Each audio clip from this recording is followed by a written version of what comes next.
Happy Holy Friday. Welcome back to our BBT Book Club readings. Tonight I'm your host, Nobumoso L. And again, this is our Burning Bush Tabernacle BBT Book Club. And we have a few sponsors. One, first and foremost, My PDF Books. Books with a Z.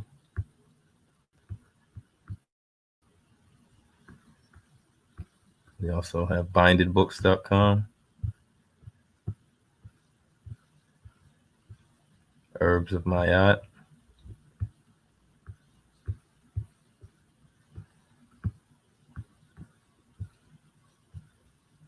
Sachi brand.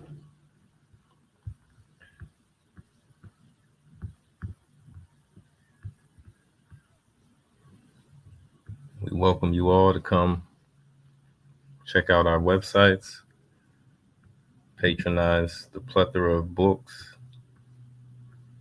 and literature and documents that we have in our catalogs.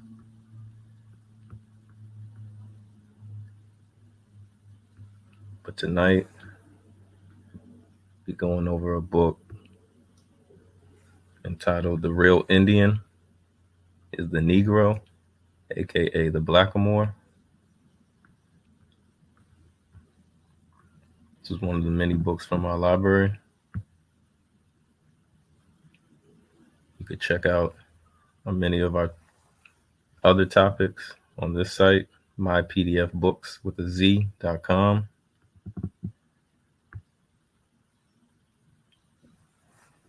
For reading funds the mental. And again, a few of our sponsors, bindedbooks.com,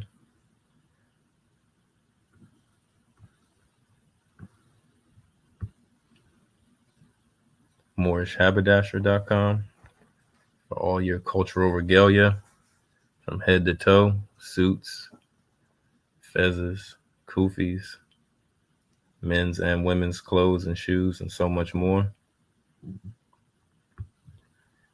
We have musical talent sponsored by BH Bay Music.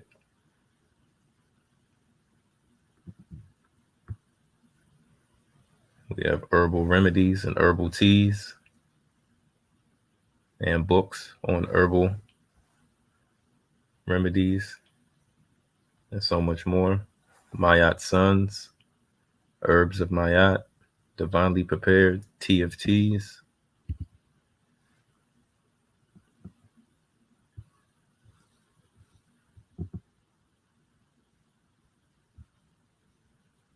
We welcome you all to come check out our platforms.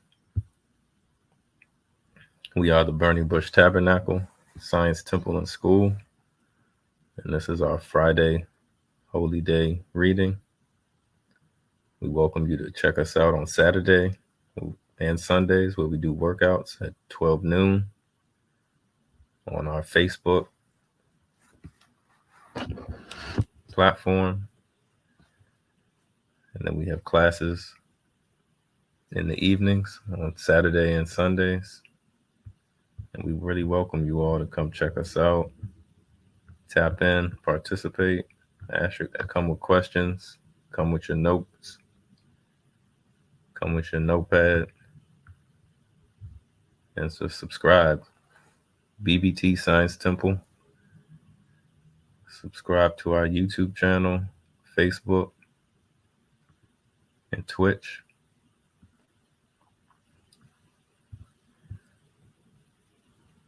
But with no further ado, I will jump on this book topic that we have.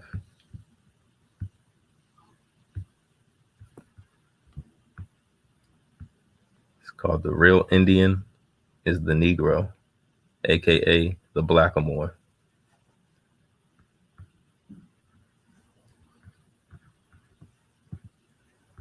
In this document you see in front of me,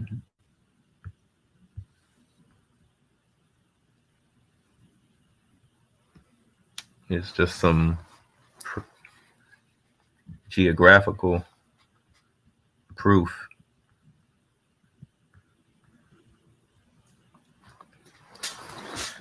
that the real Indian is the Negro, aka the Blackamoor.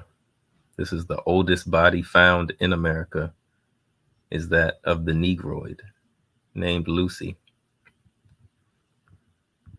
This is an ancient Kufic script, was employed for the Arabic language before the modern Arabic came into general use. This example dates from approximately 700 AD and occurs in Nevada, USA, where it was mistaken for Mara Indian markings of about 1000 BC. It is actually a religious text and reads Nabi, Allah, Muhammad. Allah's prophet is Muhammad. It was probably cut in the stone, cut in the rock as part of the permanent school lessons of the Muslim settlers of the Southwest.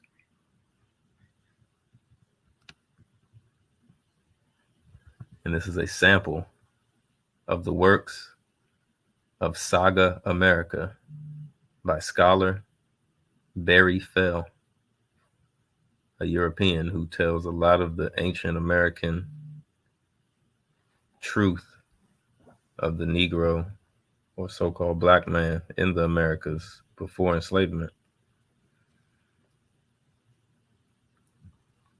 And this is the origin of Kufic, or the angular style of Arabic script. Is traced back to about 100 years before the foundation of Kufa, 17H to 638 CE, to which town it owes its name because of the development there.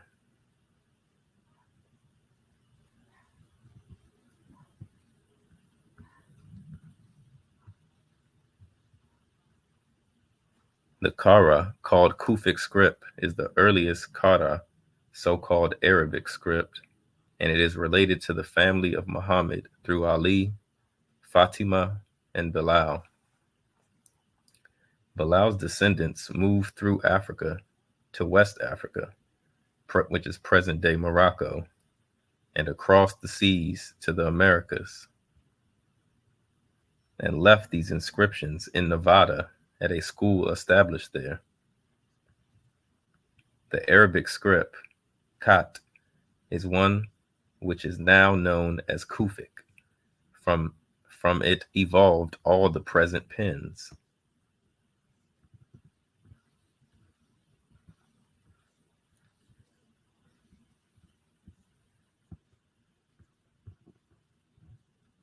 The purpose of this writing is to provide the reader with some of the most important secret histories directly related to Black people in America that pertain directly to the subject and discussion of reparations and restoration. The forbidden ideal in America is what? It is never to allow our nation, Black people, to know we are indigenous to this land. Yes, we were and are indigenous nation. This is the history we have not known.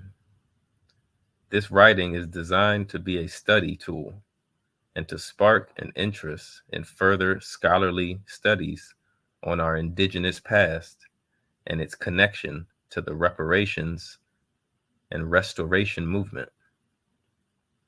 The records of our past in America are ancient and very real. They are prior to any settlement of Europeans who verify this in their records. Negroes, as the original Indian, proof in the Jesuit letters. The book, Africa and Native Americans by Jack Forbes, paints a very different picture of history than what most of us were taught about the origins of Black people in the Western Hemisphere. We were taught that Black people came from Africa as slaves, that the Red Indian was the true Native American, and that white people took Black slaves from Africa and stole the land of the Red Indian. This story is nothing but a giant fiction, a novel made up by white historians to deceive the masses about the original history and peoples of the Americas. Jack Forbes used the letters of Jesuit missionaries to prove that Negroes or Blackamoors were the first Americans, and in fact were the black and olive-toned people found in the Western Hemisphere. Commenting from the Jesuit letters on the appearance of the Native Americans, Forbes states, for example, in 1519, it was said of the Brazilians that is, they are not black or white, but of olive color. But the same writer remarked that the Brazilian canoemen he saw were so black that they could have been taken for sailors on the Sea of Styx in hell.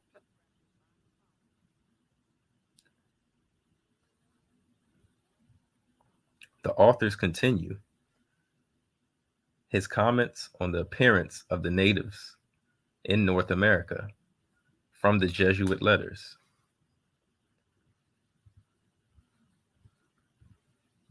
In 1524, the Carolina Coast people were said to be of dark color, not much unlike the Ethiopians.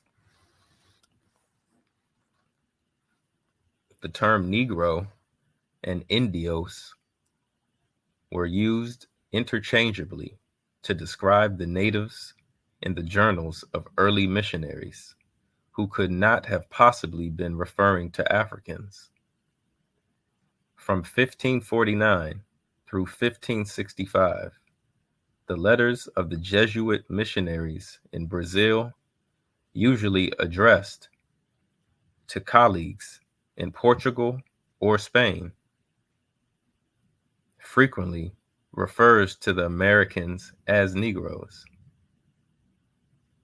In April of 1549, Manuel de Nobrega, the leader of the Jesuits, addressed a letter from Bahia to Simeon Rodrigues in Lisbon, in which he refers to the Portuguese in Brazil as living in sin because they have many negras and lots of children by the said black women. Thus, the Jesuit fathers called the American women living with Portuguese men negras, a term which, according to Lelite, could not have denoted people from Africa, because in 1549 there were few or no African women in Bahia. Nonetheless, Norbega uses the word Indio when Africans are referred to in the Jesuit letters. They are always called Negros da Guinea, blacks of Guinea, to distinguish them from Negros de Terra, blacks of the land or Americas.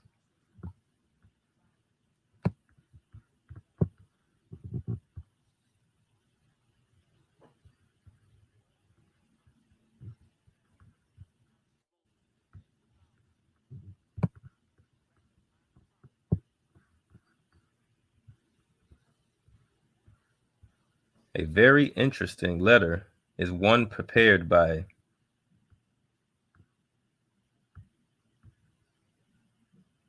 Dos Meninos do Coligo de Jesus or Jesus da Bahia.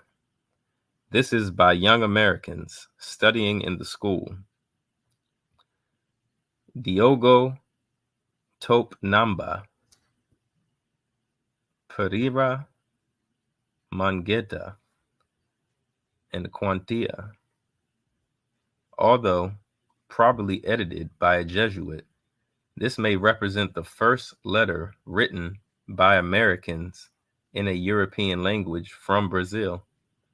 In it, they refer to an American leader, El Grito, as a Negro, and to other natives as Negroes.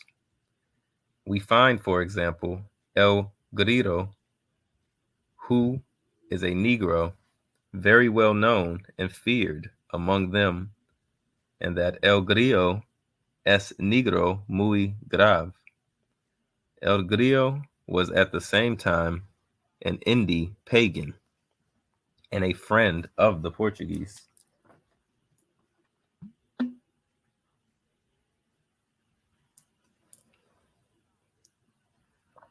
In August 1552, Nobrega wrote from Bahia, South America, to Lisbon, Portugal, referring to the native peoples as Negroes. In May 1554, Antonio Blaques from Porto Seguro wrote to the Jesuits of Coimbra that he was preaching to the Americans, called Negroes. He also referred to the Negroes and Los Mamlacos des la Tierra as pupils. The editor notes that by Negroes and Negras he meant Indios and Indias.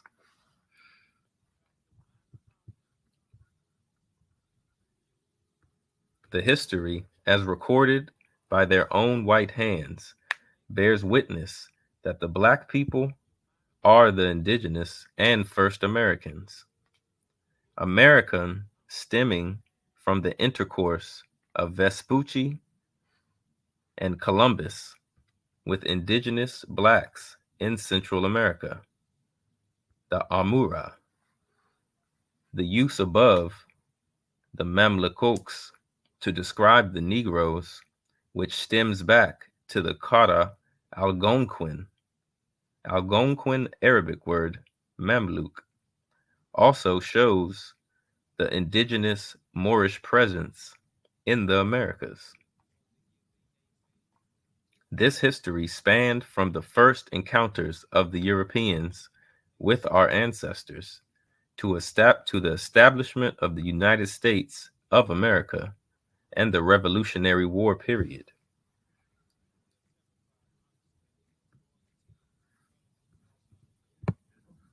Here are some images to show what these first Americans looked like.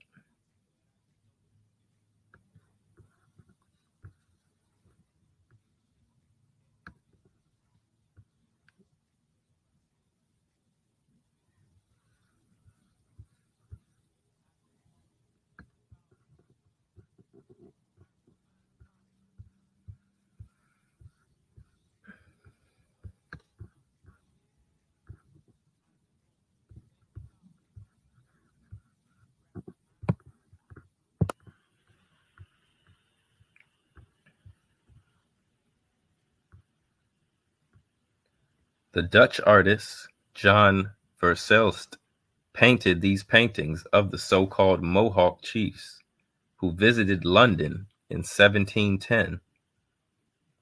The paintings were housed in Kensington Place. Kensington, which is an area in Philadelphia named after the palace, held the original name, Sheikh Amexem, meaning the black spiritual priest of God, and Sachem, Aksum, the original name of the Mohawks, is Kanikan, which resembles Canaan, ancient Israel, or the Phoenicians. The center picture is the chief of the Cree Confederacy, Tomo Chichi, and members of his nation in England in 1736, having intercourse with James Oglethorpe, then the proprietor of the colony of Georgia.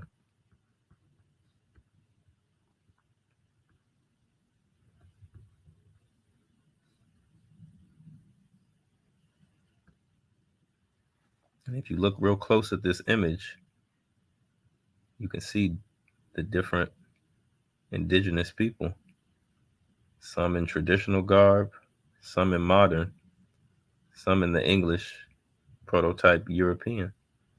As you see, this young boy on the bottom.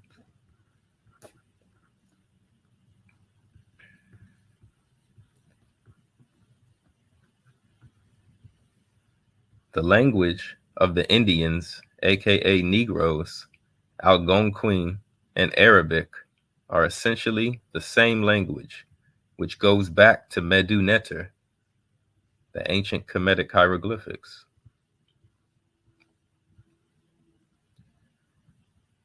And this shows a comparison. The ancient Arabic script and vocabulary of the Algonquin Indians.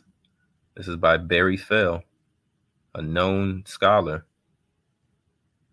at the Agrazi Museum of Harvard University.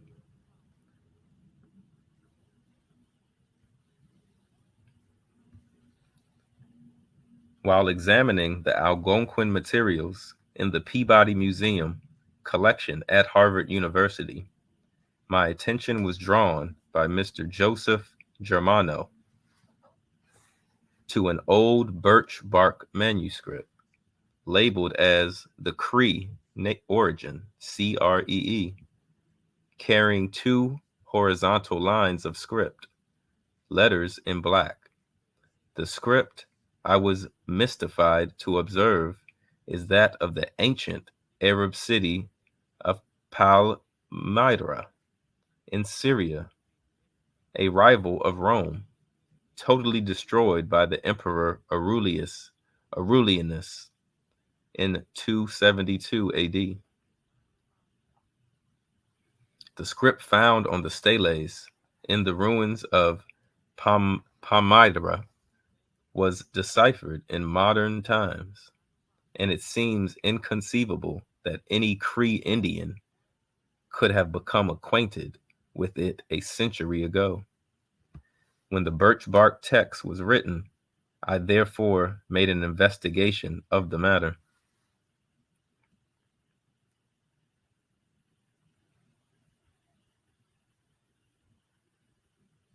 And this image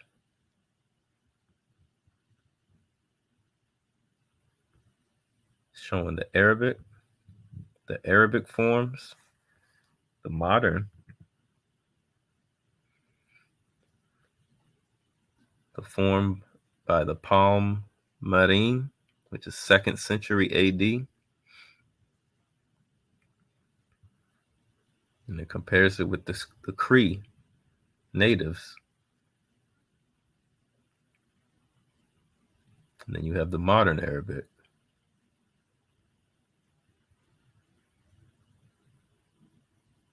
The Palmyrene, 2nd century AD, and the Cree. Note, Arabic SH is pronounced in modern Algonquin as CH.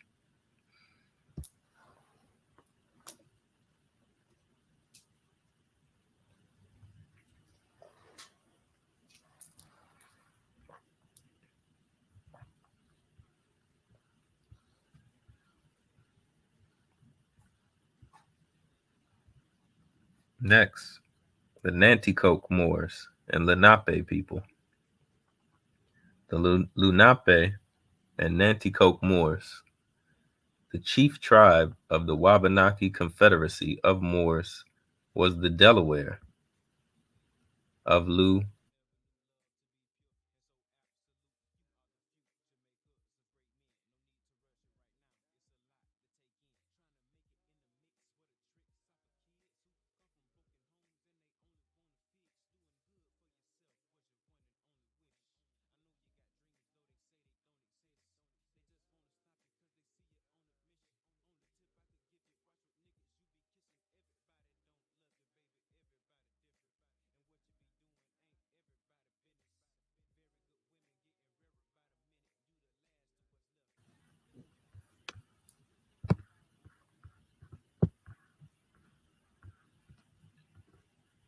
William Penn, eyewitness accounts of Lenape Nanticoke Moors. The first detailed description of the Delawares is in the letter from William Penn to the Committee of the Free Society of Traders in 1683. The first detailed description of the Delawares is in a letter from William Penn to the Committee of the Free Society of Traders in 1683. He wrote, "For their persons, they are generally tall, straight, well-built, and of singular proportion. They tread strong and clever, and most walk with a lofty chin of complexion, black, but by design, as the gypsies in England. They grease themselves with bear's fat, clarified, and using no defense against sun or weather. Their skin must be swarthy.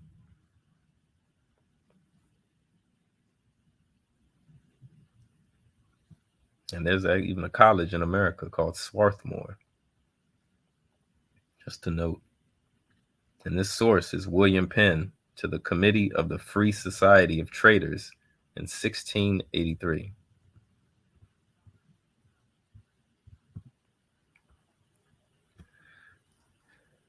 Next is an image of Chief Tamanu, or Chief Tammany, the Blackamoor chief of Turtle Island, Sheikh Amexem, which is modern-day Philadelphia, Pennsylvania, which is now named after William Penn. As you can see in this image,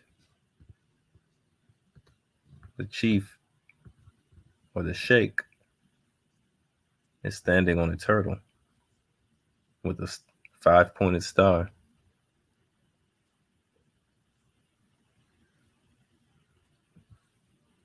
The turtle was very significant to indigenous people. A lot of mystical and symbolism in that animal.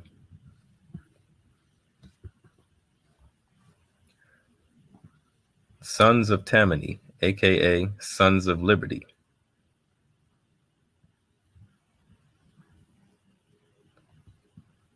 Worship a Moorish chief.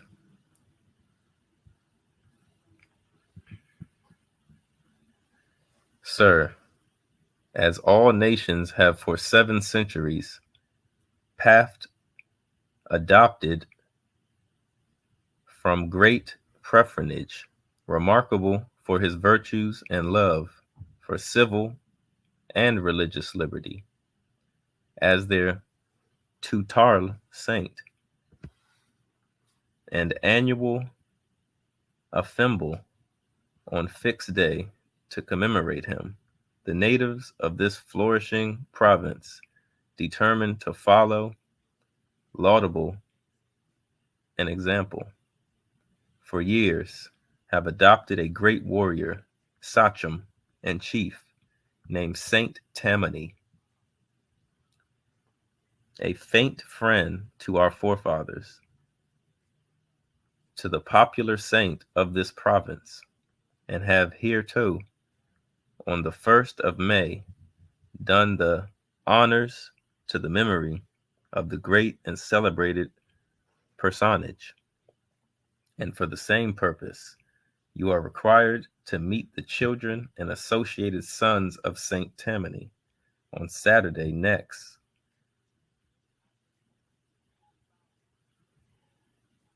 And Hoff and Mr. James Byron to dine together and do lunch. Charitable plans for the relief of all as shall then be agreed on. And this is definitely Old English. This was a letter speaking on Saint Tammany, the indigenous man that they hailed as their saint of this town in this area of Pennsylvania.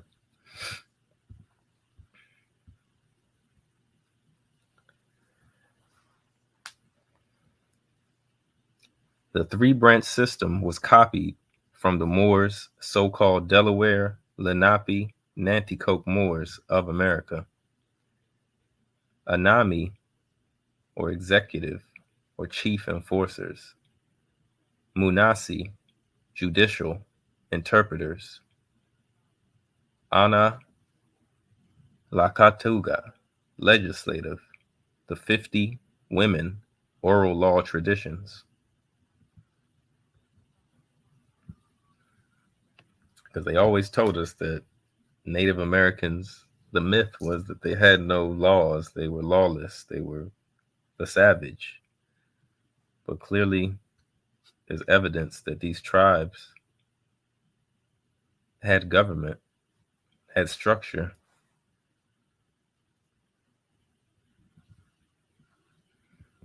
To continue, Chief Blackhawk, or Maka Tamesh Shekan. Chief Blackhawk was chief of the Sauk. His birth date is not known. The name Blackhawk is reminiscent of the Black Hawk or falcon of Kemetic tradition, representing Heru, or Horus, the resurrected son of Osiris, the anointed one.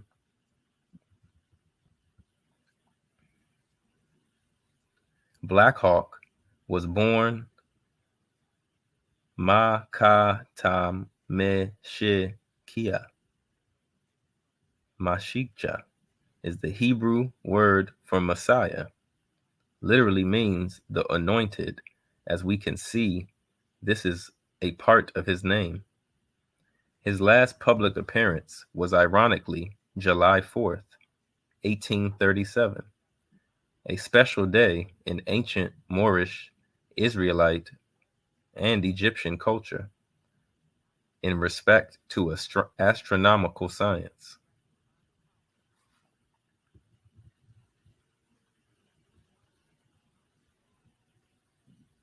His attire in this painting is very Moorish in tradition.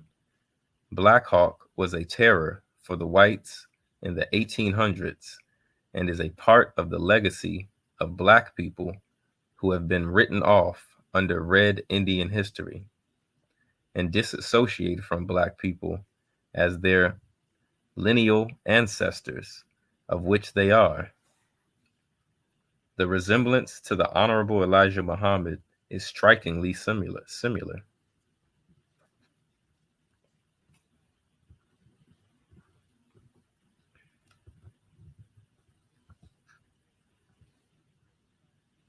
The United States, allegedly for the purpose of exploring the unknown territories from the western edge of the colonies to the Pacific. The true intention was to spy on the indigenous Black people who were in America prior to the European invasion and colonization.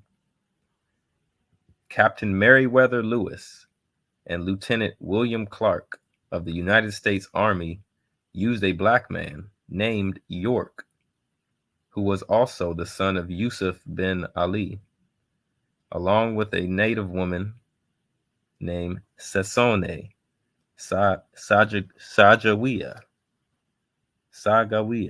found on the Millennium edition of the dollar with her son, John Baptiste Charbonnet,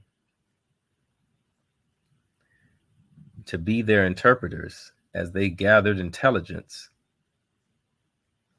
And you can see this in the book Return of the Ancient Ones, which we have as well.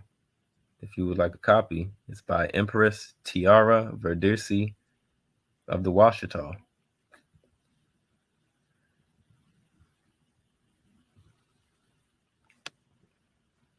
And that book reports Lewis and Clark documented everything in sight: the weather, the plants, the rocks, the minerals found, and the people by tribe, by habits, by color, by warlike activities. And it was documented a bushy head tribe who did not like the red man or the white man. The black bushy head Washitas. Now please explain why history did not make us aware of this important fact. It was because they went to spy on the Washitas, a people that the good old United States had signed to be their protectorates over their rights, their land, and their property. And again, we offer this book, The Return of the Ancient Ones, and the people of the Washita are still known in Louisiana till this day, also known as the Mound Builders, not just Louisiana, but throughout the Americas. John Sibley reports in the Lewis and Clark documents, Choctaw, there are rambling hunting parties of them to meet with all over Louisiana. They are at war with the Kaludis and liked by neither the red nor the white people. This is in April 5th, 1805.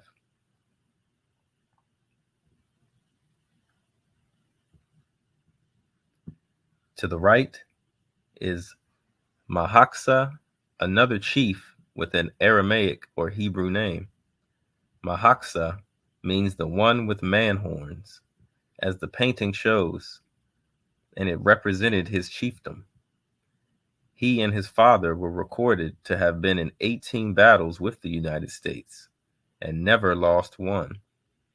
He and his father were allies of the Black Hawk, or Ma-ka-ta-mi-shi-kia. He traveled with his father to Washington, D.C. in 1824 to meet with Presidents John Quincy Adams. The Secretary of State was Henry Clay. These two, Adams and Clay, were later ordered by Abdur Rahman ibn Hisham to release Abraham ibn Saudi, the Prince of Slaves, in 1828. Abraham had been touring all over the West, speaking with these chiefs about the laws that were being used to free him under the Moorish status. In 1840s, the government made many treaties with Native Americans and land deeds in Oklahoma, Louisiana, and Kansas. John Quitman and Eliza Tunica, the father and mother of Noble Drew Ali, among many other family members, were a part of these transactions and interactions.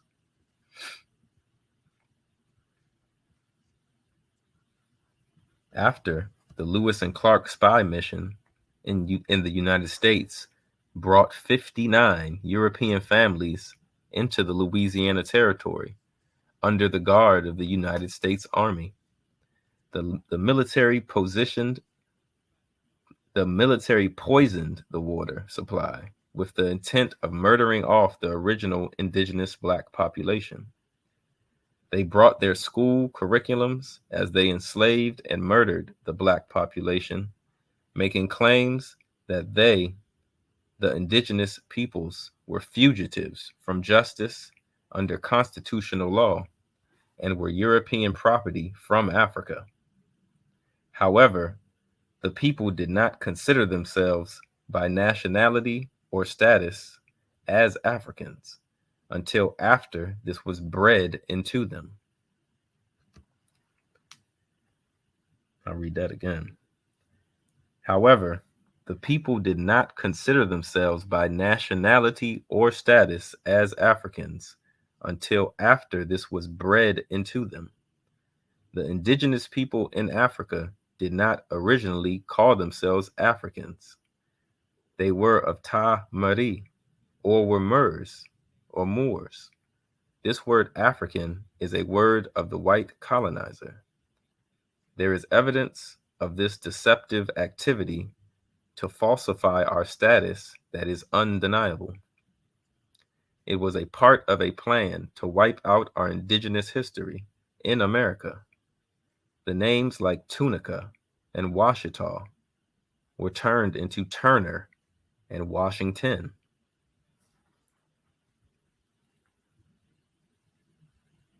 Wars with the Moors.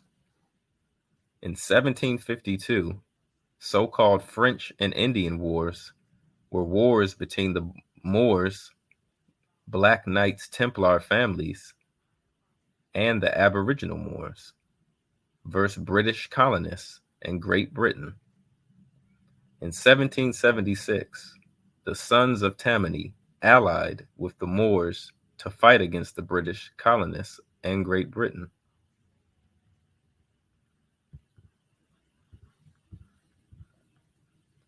Some of the British colonists infiltrated the Moors and Sons of Liberty, aka Sons of St. Tammany, in order to overthrow the Moors.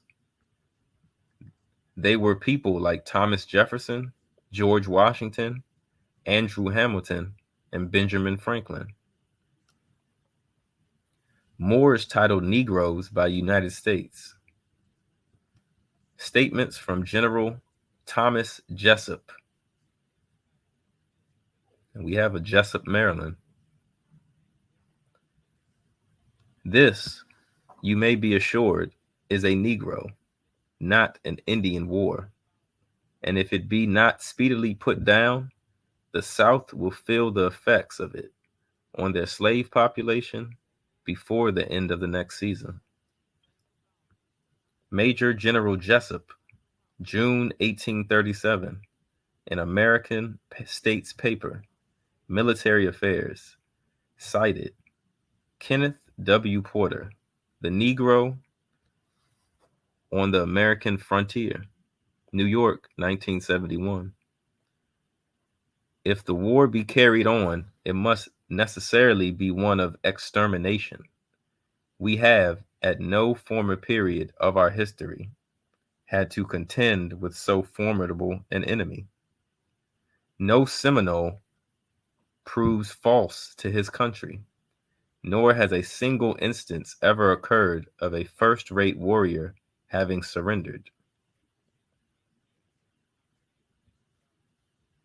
Throughout my operations, I have found the Negroes the most active and determined warriors, and during the conference with the Indian chiefs, I ascertained they exercised an almost controlling influence over them.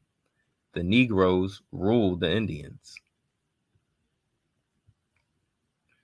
Many of the original Black inhabitants began to flee from the Western Territory, and many inhabitants sought refuge in Florida, and some went further west to California and mingled with other unaffected indigenous populations. In 1816, a U.S. colonel named Duncan Clinch led an army into Florida to destroy what was called the Black Fort, or Fort Negro. Colonel Duncan Clinch led an army of Red Creek mercenaries and a U.S. Army unit into Florida, destroyed Fort Negro. And you can see this in a book called The Black West by William Katz. The explosion killed almost all of its Black and Red warriors and 200 women and children. The few warriors were led back to the United States and slavery. In his initial orders, General Jackson had asked that they not only destroy the fort, but return the stolen Negroes and property to their original owners. But the question remains, did these aboriginals see themselves as slaves, foreigners, or property of the Europeans, as Africans, Negroes, or colored people? No. In Colonel Duncan's Clinch report of the battle at Fort Negro, the first U.S. invasion of Florida, The information provides facts to the contrary. Colonel Clinch report reads, Fort Negro, 1816. In the evening, a deputization of chiefs went into the fort and demanded its surrender, but they were abused and treated with the utmost contempt. The black chief heaped much abuse on the Americans and said he had been left in command of the fort by the British government and that he would sink any American vessel that should attempt to pass it and would blow up the fort if he could not defend it. The chief also informed me that the Negroes had a red flag and that the English Jack was flying over it. The question that must be answered is, were these people former slaves? What was the purpose for flying the two flags that they were flying? Slaves do not have flags. A flag represents a nation. What nations did they represent? There were cannons in use at Fort Negro. It is a well-known fact in history that the cannon was developed by the Moors in North Africa and Spain. The Moors had not only made the fire stick, as mentioned above, but even cannon forged from wrought iron. The two flags represented Great Britain and the indigenous Moorish Empire. They represented a nation of indigenous Moors. This is the same Islamic empire in the east that Abu Bakr, brother of Mansa Musa, was under when he brought 400 ships to America in 1311 AD. It is this flag that the chief was flying at the Black Fort in Florida in 1816. Was there a continuous Moorish connection from 1311 with arrival of Moors from the east that is documented in Africa and America until 1816? The documented dates for the presence of contemporary Eastern Moors go as far back as 700 AD. As we have shown with the inscriptions found from an ancient Nevada school bearing the name of Muhammad as the prophet of Allah. In the book entitled The Holy Quran, Circle 7, prepared by Noble Ali, asked the question, what kind of flag is the Moorish flag? It is a red flag with a 5-pointed green star in the center.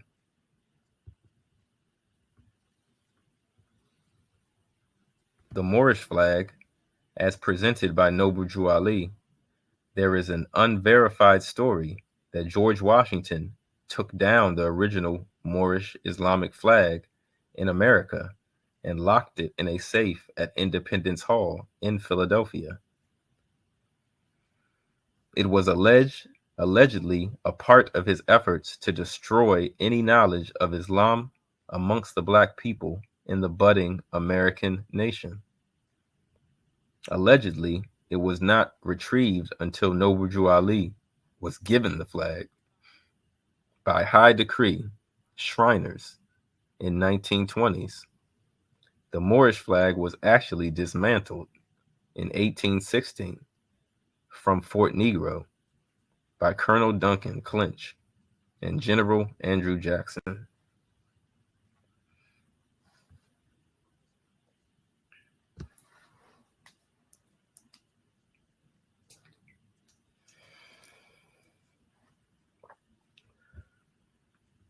The star was added by the colonizing French authority to the Moorish Sharifian flag in Morocco in November 17, 1915. After France's colonial occupation began. Before this period, it was a completely red flag.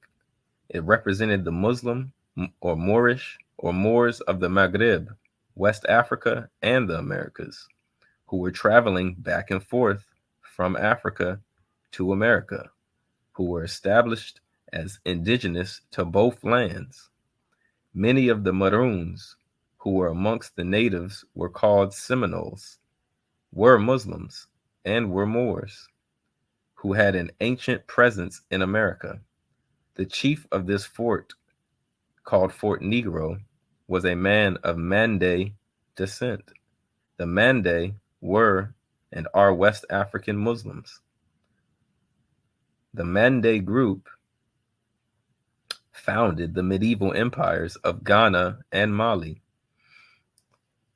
They include the Bambara, Dayula, Malinke, Mande, Dogon, and Sinke.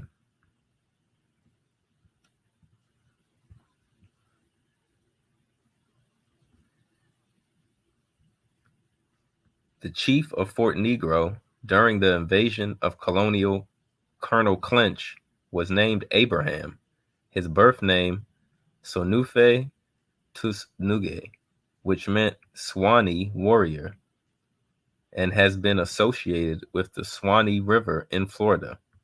The Moorish Mande, Arabic word for Sonufe, means powerful spirit, and Tusnuge means warrior.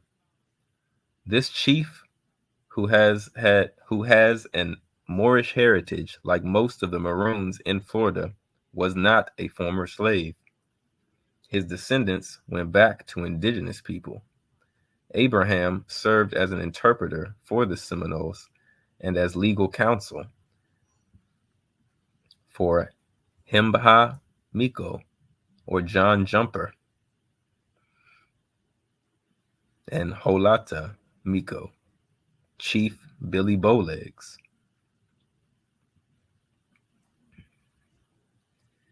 Hima Miko was the Seminole chief. His brother, Holata Miko, was also a chief. Abraham served as a representative on their trip to Washington, D.C., to negotiate a treaty with the United States government in 1813.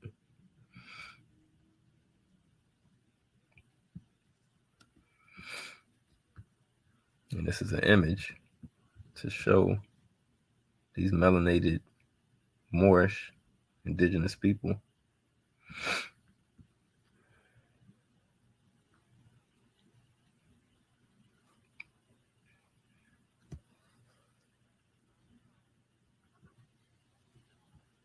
Sonufe Tusnuge, also known as Abraham, was a Maroon, or a Mu, amongst the Seminoles. He was their chief legal counsel and interpreter. It was he who was at Fort Negro in 1816, flying the Moorish flag of the Islamic empires. This is the famous cherry tree that was chopped down. Abraham soon moved west to Oklahoma, and Chief Hilate Miko and Chief Himaka Miko disappeared in the Everglades.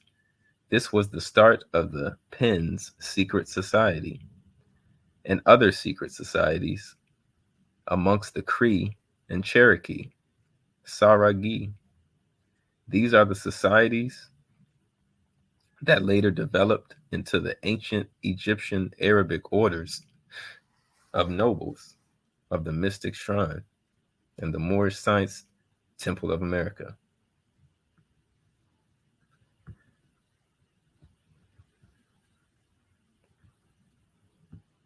So what is the connection to the Americas in modern time and history and the efforts of our greatest teachers to reacquaint us with this marvelous and most useful history? As witnessed through his activity, Noble Drew Ali had to be very aware of these histories and began to implement repair on our people by repairing the root of our people through a knowledge of self, as he knew at the time. The great work continued in the Nation of Islam.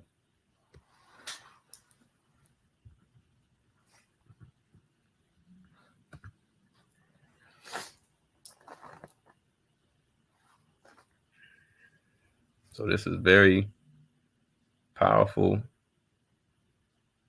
historical information.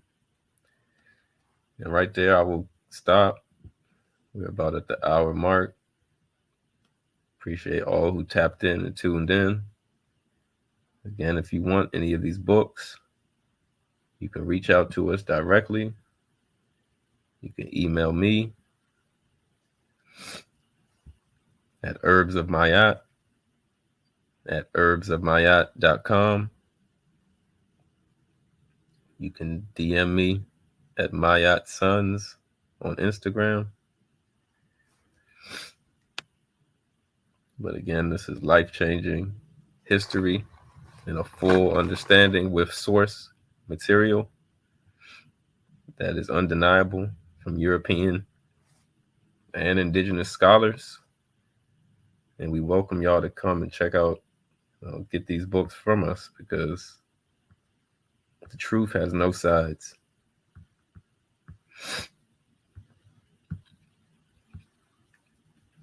And again, you can get these books from mypdfbooks.com.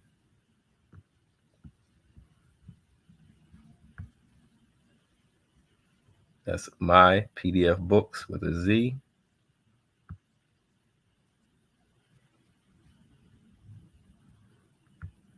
You can check out Mayat Sons,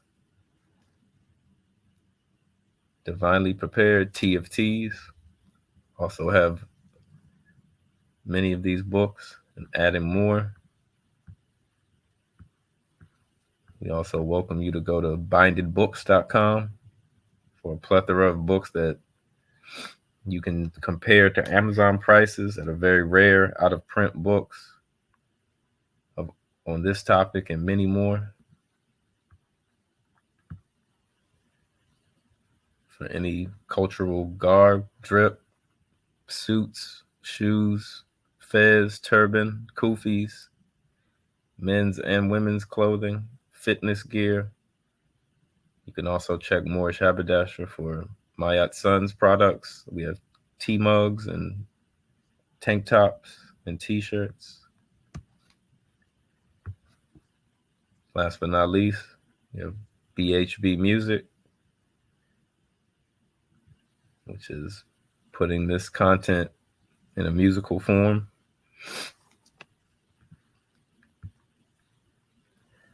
As I said, you can check out MoorishHaberdasher.com. We welcome you all to come tap in.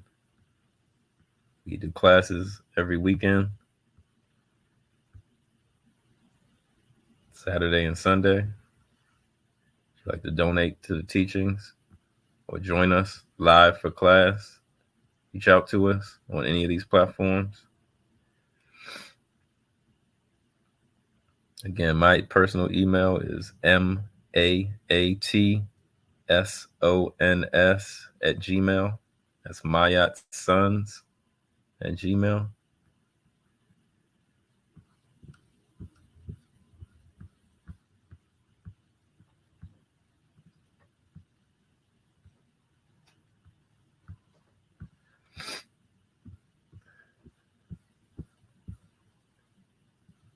But with that being said, thank you for joining.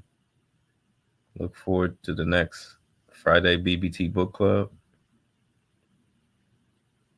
Peace, love, and light. mypdfbooks.com. That's books with a Z.